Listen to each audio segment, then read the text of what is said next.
Evening. Thank you for joining us. My name is Manny Menchel. I'm here tonight representing the Jewish Federation of Greater Washington, where I serve as Chief Impact Officer. It's my honor to welcome you to our first session of the Israel at 75 virtual book series, co-sponsored by the Jewish Federation and Moment Magazine as part of Federation's ongoing Israel at 75 initiative. Federation is proud to partner with incredible institutions like Moment as we mark this milestone year, honoring Israel's independence and offering the community unique opportunities to engage with thought-provoking platforms during these complex times. Tonight, I'm pleased to introduce our Israel at 75 virtual book series with a uniquely powerful dialogue. We'll dive in to the unparalleled poetry of Yehuda Amichai, Zecher Livracha, the great author and poet, with the esteemed scholar and commentator, Dr. Robert Alter. Personally, I first connected with Professor Alter's work on Psalms and the Wisdom books, and I've so enjoyed bringing his recent translation on the commentary on the Bible to synagogue with me in the morning. Our session will be led by Amy E. Schwartz, Moment Magazine's opinion and book editor, as well as editor of the magazine's popular Ask the Rabbis section. Before coming to Moment, Amy was a longtime editorial writer and op-ed columnist at the Washington Post, covering education, science, and culture, and where she was nominated for a Pulitzer Prize in commentary. Please join me in welcoming Amy. Thank you very much, and welcome all of you to the Federation Moment book series honoring Israel at 75. We are so delighted to have the distinguished Robert Alter with us to kick this off. Let me start by introducing him. Robert Alter is professor of the Graduate School and emeritus professor of Hebrew and Comparative Literature at the University of California at Berkeley, where he has taught since 1967. He is, as you just heard, an award-winning scholar, critic, and of course, translator.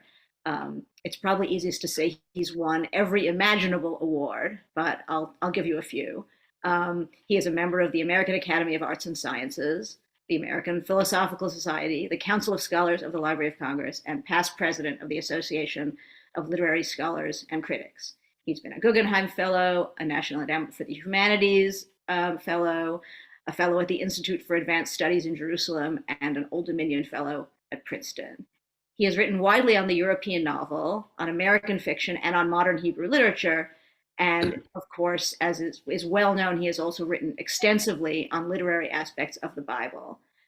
Among his 28 published books are prize-winning volumes on biblical narrative and poetry. I too grew up with these from my college education onward, and award-winning translations of Genesis and, of course, of the 5 books of Moses.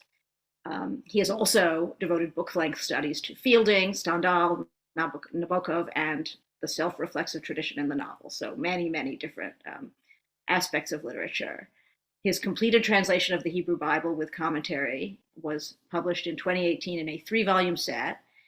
In 2009, he received the Robert Kirsch Award from the Los Angeles Times for lifetime contributions to American letters. And in 2013, the Charles Homer Haskins Prize for career achievement from the American Council of Learned Societies. He has honorary degrees from Yale, Northwestern, the Hebrew University of Jerusalem, and other institutions. So welcome, Dr. Alter. It's a delight to talk to you about, and I know that you've done a lot of work on Amichai, including edited book of translations, which we have available for purchase. Let me start by asking you to talk a little bit about Yehuda Amichai generally, before we look at the 3 poems you've selected to sort of introduce us in a more granular way. We're kicking off with this event where we're kicking off a series, Israel at 75, through its poets and novelists, dedicated to the sort of, I guess, obvious proposition that there are things we can understand about Israel now or just generally through poets and through its creative artists that we can't understand any other way. Now, Amichai is, I know you want to emphasize this, a poet of international importance, quite aside from his identity as an Israeli writer. And a lot of his finest work is personal and not in any sense national or political. But it's also true that he's Israel's kind of national poet. He encapsulates aspects of the national experience in his life. And some of his poems have achieved almost liturgical status in the state. They're read at memorial services, things like that. So I wonder, can you lead us in by talking a little bit about this double aspect of Amichai? How can we best approach him? Well, as I said, he is, first of all, a very personal poet. And I think, by the way, I should say to your viewers that he was a dear personal friend. So I have a good sense of the man. And I think he would not have been comfortable with the label Israel's national poet, even though some people started applying that label even in his lifetime. He also probably would have been quizzical about the fact that as I'm also well aware, some of his poems have been adopted for liturgical use. Now, he grew up in an Orthodox home in Germany, a modern Orthodox home. He fled with his parents from Germany in 1936 when he was 12 years old to Israel. Since he had gone to a Hebrew day school, he actually had a pretty good grasp of the language when he came. Of course, it wasn't Israel; it was pre-state Palestine. He broke with orthodoxy. It wasn't a crisis of faith. He once said to me, "Well, I just sort of got bored with all the repetitions in shul." So but by the time he finished high school, and he was sent to a Mamlachti Dati, a national religious high school in Israel, he dropped the religion, but he remained deeply tied to it. And you can see that in a lot of the poems. But he was always wrestling with the traditional concepts. And we'll see that in one of the three poems I've selected to look at. So for that reason, I think he would have been a little puzzled or maybe taken aback with the fact that some of his poems have become part of the liturgy. Well, you mentioned this, and I'm sure we'll come back to it in detail. But I just wanted to pick up on one allusion, and you talk about how he was familiar already with the language and the liturgy. And one of the things that's often said about Amichai's Hebrew his poetry in the original, is the way it's constantly shifting registers. That he uses the biblical Hebrew and the liturgical Hebrew and contemporary language, and he's always using that. So let's. I want to ask you. If you could talk a little bit about what it's like to translate somebody like that, and what was your experience wrestling with all these different approaches? And I guess I'm curious, what's it like to translate such a close friend? Well, translating a close friend who's also a great poet, and I should say, by the way, I think he was clearly the greatest Hebrew poet of the second half of the 20th century. And in my view, one of the half dozen great poets in any language for that time period. He certainly ought to have gotten the Nobel Prize for Literature. I think for political reasons, especially because of Israel hanging on to the territories, the people in Stockholm were never going to give it to him, but he certainly deserved it. So the challenge of translating him really differed from poem to poem. That is, there are poems that are straight colloquial, and by the way, I should say this: the generation of Hebrew poets before Amichai, of whom the most prominent was probably Natan Alterman, wrote a very fancy, intricate Hebrew, which was very literary. And Yehuda Amichai was part of a small group, and he was certainly the leading figure in that group called Lekrat, that effected a revolution in the language of Hebrew poetry, moving into the colloquial. So there's some poems that are colloquial from beginning to end, and you can get those in English very well. But English readers are labor under the misapprehension that he's altogether a so-called vernacular poet. And as you said in your question, that's not quite true. He plays around a lot with biblical allusions. As you indicated, there's the language of the liturgy, and we'll see an example of that. And then altogether, he taps some of the distinctive resources of the Hebrew language that do not exist in any other language. For example, there is a totally untranslatable sonnet called Sonnet HaBinyanim, which would literally translated would be the sonnet of the verb conjugations. That is, there are 7 conjugations of verbs, binyanim, that everybody learns in school.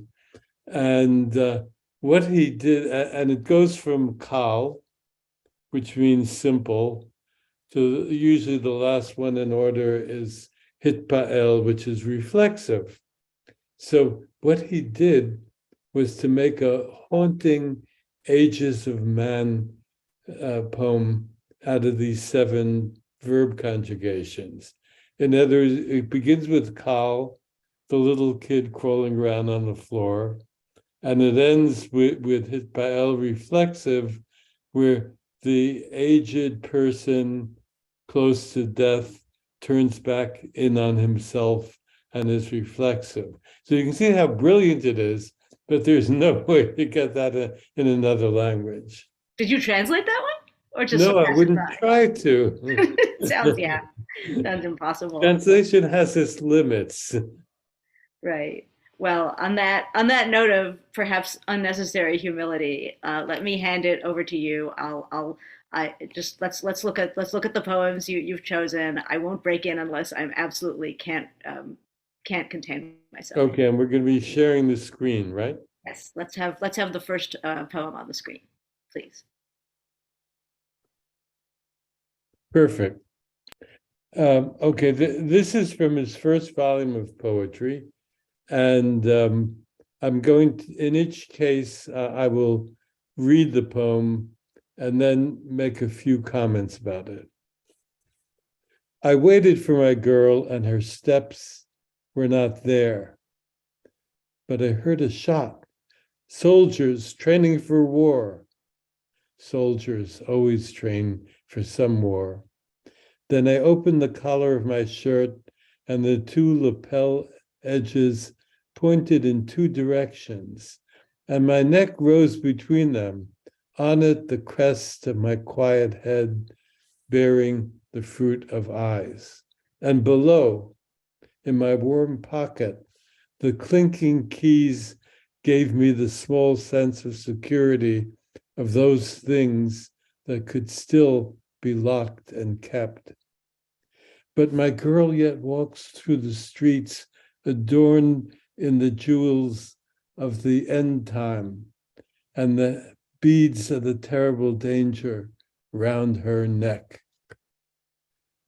Well, he wrote a number of poems in this vein. I think this is a very haunting poem, which juxtaposes two realms, as many of his early poems do. Now,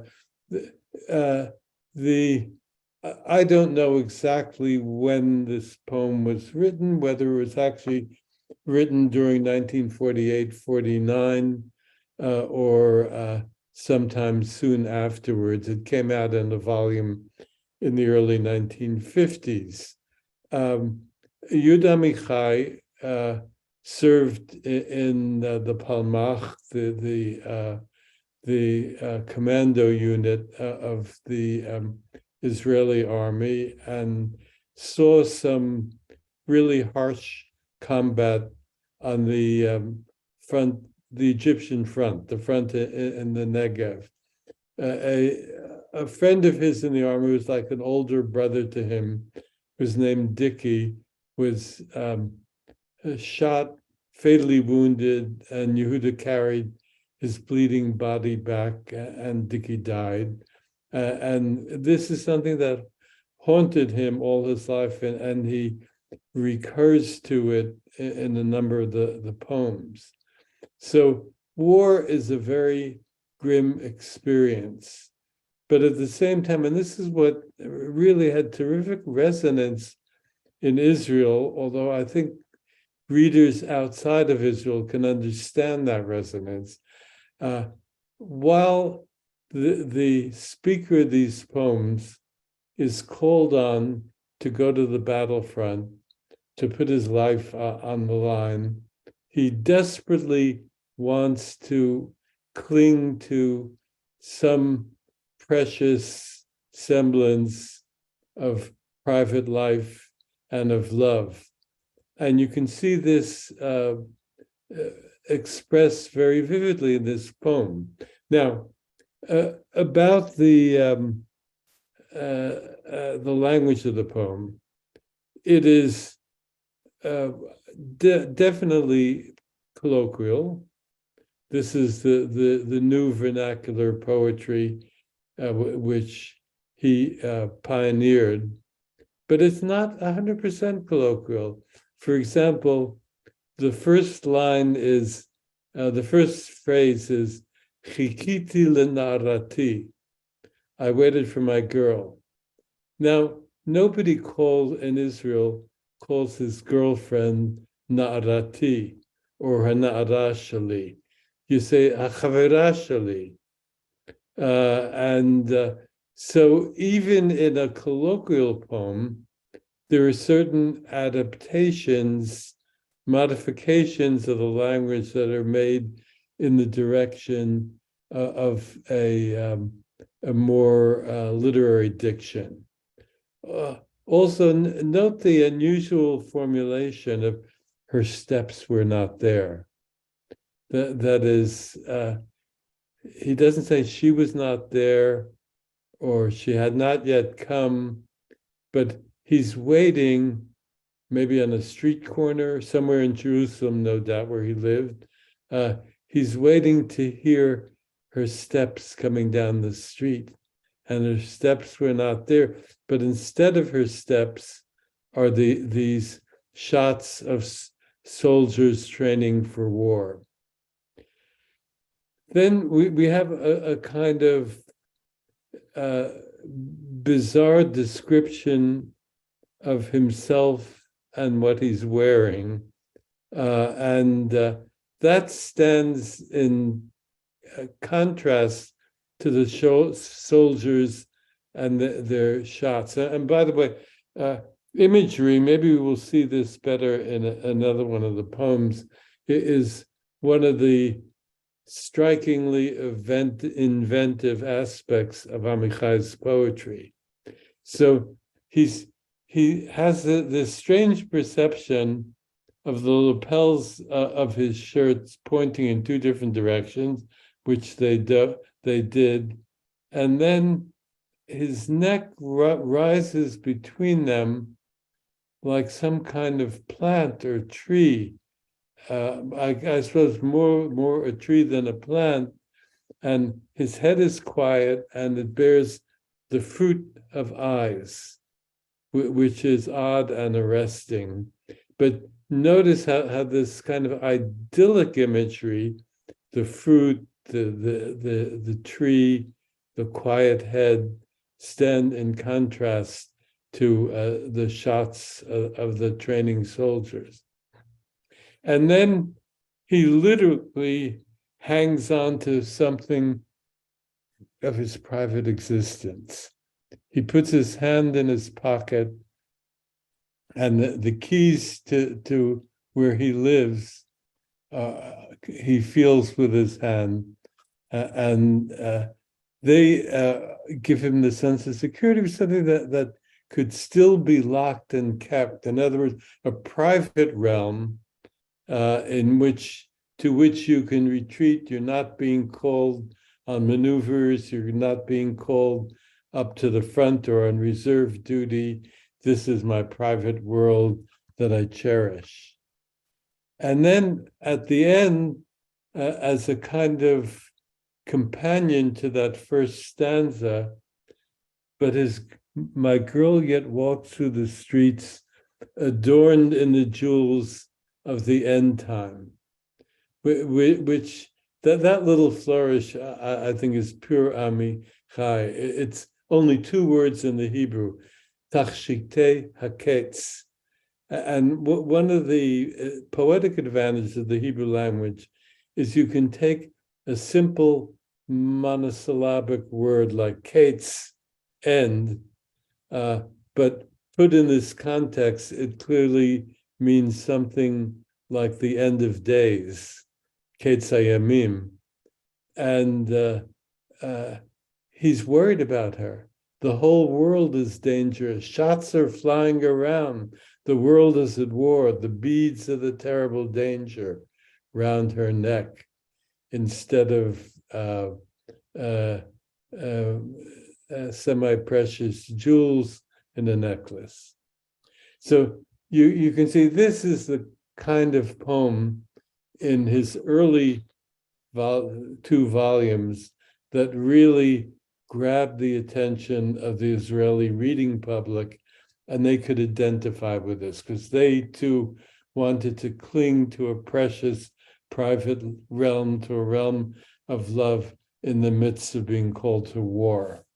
Okay, let's go to the next poem, which is But We Must Praise. Now, I had a request from the chat to, if you have the title of the poems in Hebrew, would you give us those too? Okay.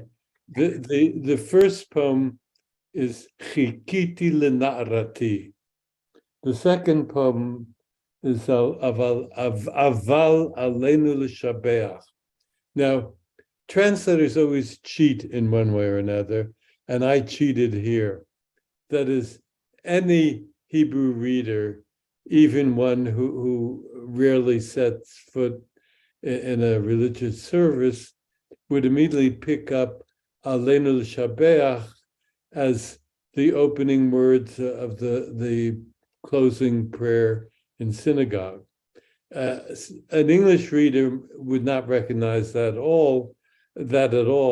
So I put it in as an epithet. As an epigraph. The Hebrew poem does not have an epigraph. So let me read it. But we must praise a familiar night, gold borrowed from the abyss, cypresses rose forever. Far away, long hair still flows, Lord of the loss of all. What are you doing to me, faraway woman? You hung me as on branches with weeping thoughts. From far away your hand touches me as if testing my bridges. They bear the weight and tremble. Yours is the kingdom. Behind my words, dark as the moon, come to me, make me tired. But we must praise the loins of all your lap, shout of the shoulder that bore you to me on the night of reversal, stars of forgetful man above us, your body's style, sky's manner here in the hollow of this narrow world. But we must. Okay. So the poem begins with a tiny snippet from the liturgy. We must praise, Aleinu l'shabech. Before that, however, is the word but. So that already sets up a certain tension between the Aleinu of the liturgy and the Aleinu of Amichai's poem, because something different is going to happen. Now, he goes on with a play of words, which a sound play, which I could not really duplicate in the translation. Gold borrowed from the abyss, which is Zahav Moshal Mishaol, which is also much more compact and much more rhythmic than the English. That is, the word for borrowed is moshal. The word for the abyss, the realm of death, really, is sheol. It's a very biblical word. And another instance, together with the liturgical citation, that the poem is not strictly modern colloquial, because nobody would say Sheol in conversation. You wouldn't say that Abba Shali Yarad l'Sheol Etmol, that my father went down to Sheol. You would say, my father died, or my father passed away. Avi Met, Abba Shali Niftar, something like that. Cypresses rose forever. Far away, long hair still flows. That is, I think the far away, which is repeated 3 times, is an indication that the beloved woman is at a distance from him, but is coming to him. Now, I'd like to go back to the Lord of the Loss of All, which I think is quite brilliant and shows how creatively Amichai plays with the Hebrew language. Let's go back to the text of the liturgy. The text begins like this: Aleinu l'shabeach la'adon hakol. We must praise the Lord of all. So what does he do? He breaks off the object of praise and substitutes a familiar night, and then he finally brings in Adon, Lord, from the liturgy in the last line of the stanza, and makes it into something quite different from what it is in the traditional prayer. Lord of the loss of all, which is beautifully alliterative in the Hebrew. Adon Ovdan Hakol, with the Aleph of Adon being followed by the Aleph of Ovdan, loss. Now, how does loss get into it? Well, this anticipates something that we will see in a moment when we go on to the third poem that I've chosen. That is, Amichai is a great love poet, and this poem is a poem about the rapture of love. But more often than not, his love poems are poems about what is lost when love is over. About it is the separation of lovers the parting of lovers that grabs him emotionally. Now, that's not always true. For example, when he first got together with Chana Sokolov, who became the woman of his life, and they lived together till his death. He wrote that they spent a little vacation time at the beach at Achziv, a little location just a bit south of Haifa. And those poems are simply ecstatically erotic poems. They're a celebration of the joy of carnal union. And that's here in this, or intimated in this poem. But so where does the loss come? Well, let's look back at the second line. Gold borrowed from the abyss. That is, the abyss, Sheol, swallows up everything. The nature of human existence is that all fulfillment is transient. And so when you have a night of love, it is gold borrowed from the abyss. The abyss gives you a little waiting time to enjoy, and then it swallows up what you've been enjoying. So the second stanza, again, you see the far away. She's a far away woman, and from far away your hand touches me as if testing my bridges, which is wonderful. That she's now approached him. She stretches forth her hand and maybe touches his cheek or whatever, as if, and then you have the characteristic Amichai turn in the simile, which is from the moment of loving touch, or in the moment of loving touch, he imagines she's testing my bridges. They bear the weight and tremble. In other words, one lover touches the other, as though saying, is he all right with all this? Is this going to work? But he puts it in terms of an engineering simile. That is, you test the bridges to see if they can bear the weight of these heavy trucks that are passing over them. But they bear the weight. And tremble, well, okay, a weight-bearing bridge might tremble as the truck rolls over it, but he's also trembling with excitement at the imminent fulfillment of love. And then yours is the kingdom goes back to the language of the liturgical aval, without the aval, Aleinu l'shabeach.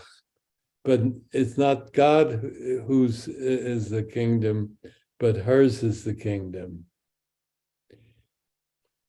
Behind my words, dark as the moon, come to me, make me tired.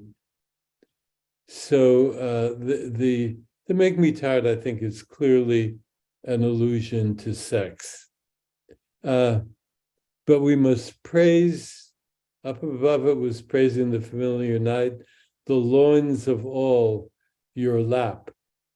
That is, again, the clear reference is sexual. And somehow, for the moment, we move from the Lord of the loss of all to the loins of all. She becomes a kind of cosmic presence that is, her lap is the whole world. And then there's a kind of fragmentary image of being born to her on the night of reversal, whatever that is. And then your body's style, sky's manner here in the hollow of this narrow world, but we must.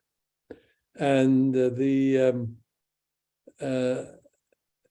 sense is that the world is a narrow confinement. It's a hollow, a kuch in the Hebrew. But somehow or other, her body, her love give you a sense of the sky, give you a sense of the heavenly world above. Okay, I'd like to now, I think I have time for just one more poem. You have time. Can I ask you one quick question before we go Sure. on? Where we must praise the loins of all. How did you manage that pun? I mean, not. I guess pun isn't the right word, but it must be as much an echo in the Hebrew as it is in the English. But that's really a translation. Um, that's a fabulous solution to what must be something of a problem. Yeah, well, I know sometimes things just work in a translation, but I'll tell you, your body's style gave me no end of grief. This is a literal rendering of the Hebrew, signon gufech. But that didn't sound right to me. It sounded a little weird. So in my first draft, I had your body's chic. And then my wife, who was a very good judge of poetry, said, no, you can't do that. So for about 2 weeks, I walked around. Sometimes you do this translating, thinking of alternatives for the Hebrew signon. And different friends suggested different possibilities. None of them seemed to work. And so after 2 weeks, I said, okay, I give up. I'm going back to the original rendering and just saying your body's style. It's not perfect, but it sort of works. Okay, let's go to the last poem. Now, okay, here is an instance of non-colloquial Hebrew and Amichai doing certain radical things with the Hebrew language. That is, we all know that the ordinary way you say both hello and goodbye in Hebrew is shalom, but he doesn't say that here. He says hayi shalom, which is very formal, very literary, and of course, because all verbs are conjugated according to gender in Hebrew, the reader knows right away that he's addressing a woman. Okay, it's short enough that I can read it through quickly and then I'll comment. Farewell, O face of you, already face of memory. Parting ascends a ghost and flies and flies. Face of beasts, face of water, face of going, and grove of whispers, face of lap, face of child. Not ours again the hour when we could touch, not ours to say, yes, now, yes, now. A name of winds was yours once, woman of directions and intentions, mirror and fall. For what we did not grasp, we sang together, ages in darkness, face of alternation, no longer mine, now undeciphered, blocked nipples, buckles, mouths, and screws. And so farewell, forever sleepless, for all came through our word, a profane all. For now you weave your own dreams, world and all. Farewell, death's bundles and suitcases, threads, feathers, dwellings, tangle, token of hair, for that which will not be, no hand can write, and what was not the body's, we forget. Now, I should have said this about, but we must praise. That poem and this one are written in rhyme. He did a lot of rhyming poems, including sonnets and quatrains in the early phase of his career. And I have to say that translating in rhymes is beyond me. I mean, I could think up rhymes, but any rhymes that I could think of would lead me to distort somewhat what is being said in the Hebrew. And I find that almost all the rhymed translations of Amichai's poetry do that and are not satisfactory.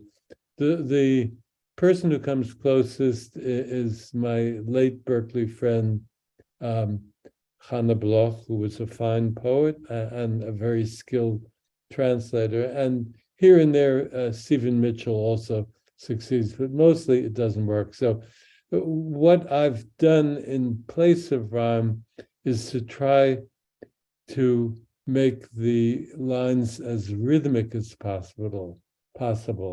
For what we did not grasp, we sang together, and there are many lines like that. Okay, farewell, O face of you. Well, what's going on? Well, he does something that you can't do in Hebrew. He says, Hayi shalom pnei at.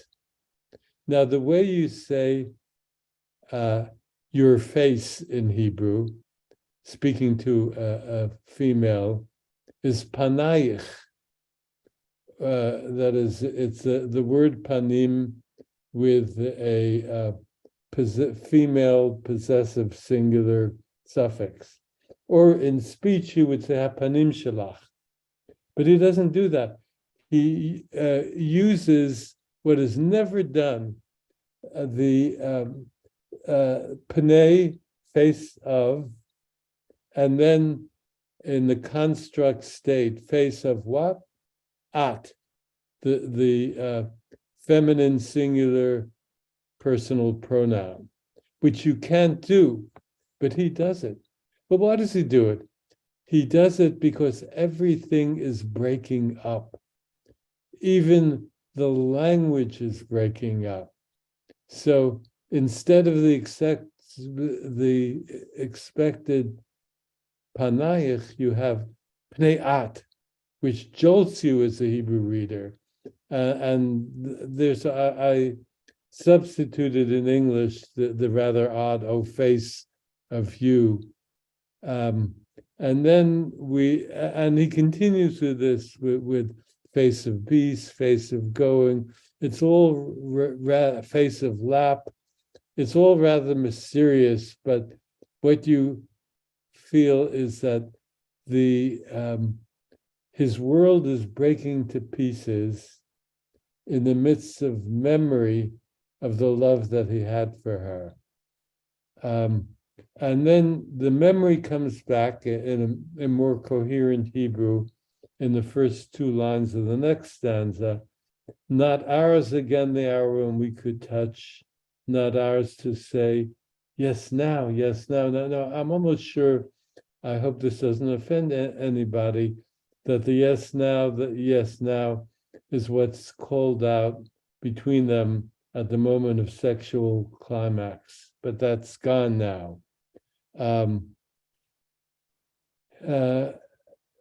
Okay, I'd like to, since I'm running out of the time allotted for discussing the poem, skip down to the last two lines of the third stanza. No longer mine, now undeciphered. Now that's there are always surprising choices in Amichai's poems. That's one of the ways in which he's a great poet. So you don't normally talk about deciphering a woman, but now she's become like something written in code, a code that he can't break. And then in a brilliant line, blocked nipples, buckles, mouths, and screws. Now you see how those four nouns weave in and out between a body part, a sexual body part, nipples, buckles, a hard accoutrement of the material world, mouths, also associated with sex, and screws, again, the mechanical world. So that mixture of the bodily and the mechanical, all in fragments, is a brilliant expression of the way the wholeness of the world that it was experienced in love has broken into pieces. Okay, let's just look as the time runs short at the last stanza. Farewell, I'll read it again.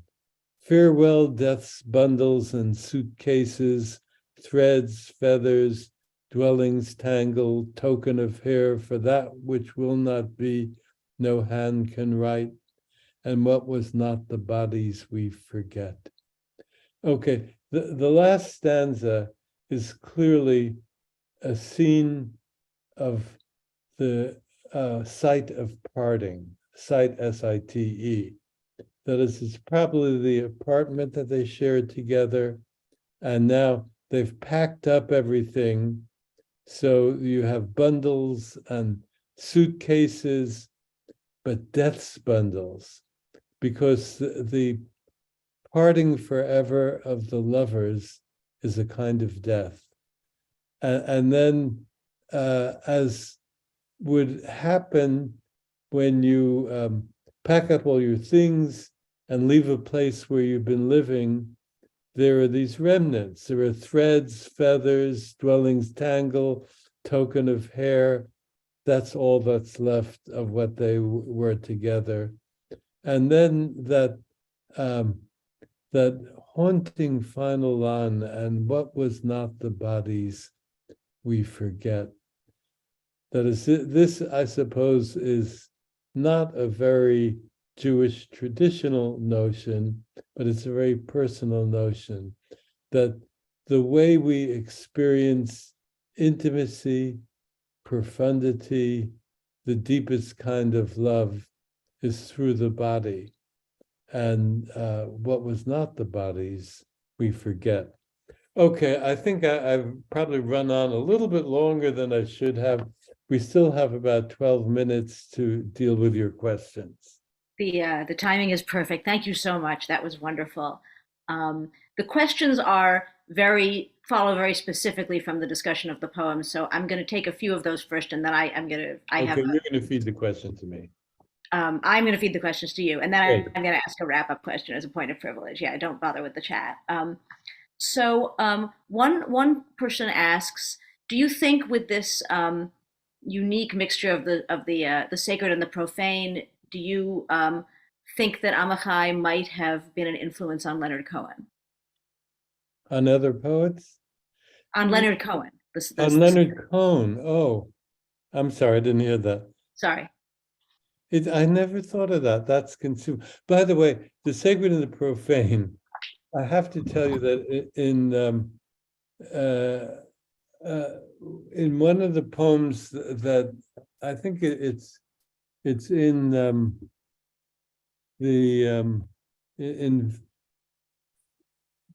it's not in. Is it in Farewell? Yes, it is. In the third stanza, I should have pointed this out. And so farewell, forever sleepless, for all came through our word, a profane all. There are about 3 different previous translations, and they all misunderstand the Hebrew because they don't know anything about the world of Orthodox practice in which Amichai grew up. That is, when an observant Jew, say, drinks a glass of whiskey, he says a bracha, and the bracha ends with Shakol niyeh bidvaro, that everything came about through his word. And colloquially, Orthodox Jews refer to that blessing as a shahakol, okay? So he's saying, by the way, chol, which is profane, has a synonym that it means sand, a homonym, I should say, that means sand. And all the other translators translated as sand, which is dead wrong. He says, I noticed that, actually. What? I noticed that when we were collecting the version. I thought, well, yeah. Where did the sand go? So all came through our word, which echoes all came through his word in the blessing, a profane all, shakol shalchol, that is, we had our own everything, but it was not a sacred everything. Okay, I wanted to get that in because Many that's many yeah, layers there. yeah. So a few questions concerned sort of the form of the book. In particular, the question of whether at any point you'd considered having facing page editions with the Hebrew. Um, and I feel as if there are some facing page editions of Amachai Oh uh, yeah. there Well, by your hand, or yeah. what was your There's thinking? an economic consideration. Ah, Uh, a good to one. have facing pages of the Hebrew. This is a large anthology. It's uh, um, well over 400 pages. You'd have an 800-page book, and Mhm. for our Strauss Giroux was not ready for that. So we came up with a compromise. For each, the book is divided the sections are according to the original volumes of poetry in which those poems appeared. So for every section, I chose one poem to set at the beginning with facing Hebrew. Hmm. Okay, so that is a quality. That is something that you get if you buy Yeah. this if you buy this book. That's great. That's great to know. Another questioner asked, did I mean Amachai translated some of his own poems into English? Do you have any opinion of those or anything? Well, all I can think of is he was friendly with the prominent English poet Ted Hughes. Mhm. And Ted Hughes is a very good poet. I don't think he was as great a poet as Amichai. But in conjunction, in collaboration, they did translate one slim volume of Yehuda's poetry. I think it's the one that was called Time, Hasman. And those translations, they're okay, but they're not terrific. I think somebody whose native language is English and knows the Hebrew very well can do a better job. And the same was true of Brodsky. I remember he translated his own poems from Russian, and they just weren't quite. Yeah, right. Yeah. Okay, I am going to. This has been wonderful. I'm going to take a point of privilege now, and I want to ask you. Go ahead. I want to ask you a question. I warned you about this. It's somewhat reductive of literature, which isn't really what we want. But just to pull this series together a little bit, let me ask you to muse on the question of. So, what do you think we learn about Israel from Amachai that we can't learn any other way? Well, I think if you think of that first poem, I waited for my girl, and many other poems like that, and then some other poems which have been often anthologized and are famous, like uh, uh, uh, um, God has pity for kindergarten kids. And then as they grow up, he has less and less pity. And finally, they're dying on the battlefield. So he gave voice in Israel to this kind of divided consciousness in the Israeli psyche in 1948, 49, and afterwards, well, certainly through the 67 and 73 wars, which is in that early period. I mean, Israel has changed a lot.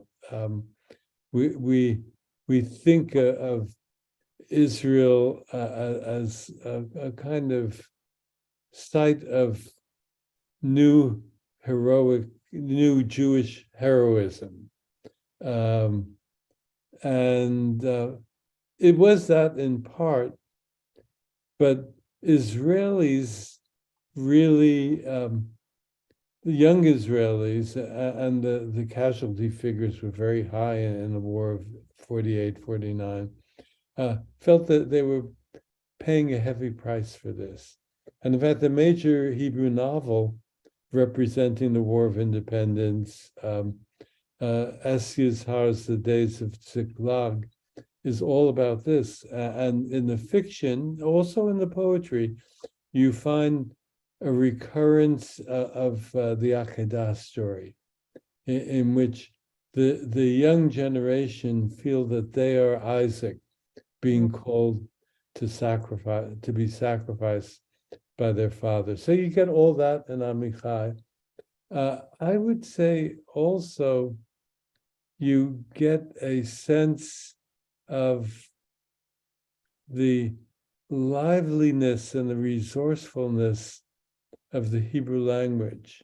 That is, I don't know what the figures are now, but it certainly used to be that books of poetry, especially by Amichai, but by a few others, of his generation, by Natan Zach, by Dalia Ravakovich, by Dan Pags, could be bestsellers, because the poetry spoke to Israelis, to their inner life, in a way that nothing else could. And that, of course, you don't experience that in the translation, but Israelis experience that. Mm-hmm. And that echo of their religious or biblical language that they sort of maybe left behind, maybe not really, that goes to the heart of it too. I mean, that's sure. Yeah. Now, the average secular Israeli would not necessarily have resonated to Amichai's use of liturgy. He would have, he or she certainly would have recognized the Aleinu in the second poem that we looked at. But a lot of the other references would have passed him by, and the average secular Israeli would not have gotten the play with Shahakol, which the previous translators also didn't get. But yet, I think he made them feel that their language had a unique expressive power that could touch deep places in them. That is, if you read the Hebrew press, say I read Haaretz every morning online, the language sounds pretty much like the language that you would encounter in the Washington Post or the New York Times, so often with English idioms literally translated into Hebrew. So in that use of Hebrew, which is, they all read newspapers in Israel, which pervades their daily life, is, you might say that Hebrew is at a disadvantage, but in poetry, it has a great advantage, and it's a unique instrument of expression for the reader. Well, thank you so much. We promised we wouldn't go over past 8, and my computer says it's 8. This has been a pleasure, an honor to learn with you, and thank you so much. And everyone, buy his book. Thank you so much. Yeah, there's some good poems in that book. The ones I was actually, when you picked these 3, I was thrilled because they were 3 that I had really never looked at, and so all the more grateful. I thought we might either have an audience of people who've read a lot of Amichai, or people who have read, no Amichai at all, or as sure. Probably happened, somewhere in the middle. So this is wonderful. Thank you again. Thank you so much. You're quite welcome. It was a pleasure to be here. I just want to say thank you. Wow, Amy, Robert, what a rich and thought-provoking study. Perhaps a peek under a hood of sorts. Really felt like a treat for me, Dr. Alter, to encounter Amichai through your scholarly insights, your personal experiences and perspectives, and really want to thank you both for the exchange. I want to thank our viewers, our listeners, for joining us tonight. And if you enjoyed tonight's conversation as much as I did, I encourage you to pursue additional Israel at 75 learning opportunities. Our next session will be Thursday, March 23rd at noon. You can join us for Suddenly, A Knock on the Door, Stories by Edgar Carrot. Just want to encourage everyone to explore opportunities that the Federation and local organizations, institutions, synagogues, JCCs, restaurants, so many ways that we are marking Israel at 75, and just really grateful to be here with you all tonight. Thank you, Moment Magazine. Thank you, Amy and Robert.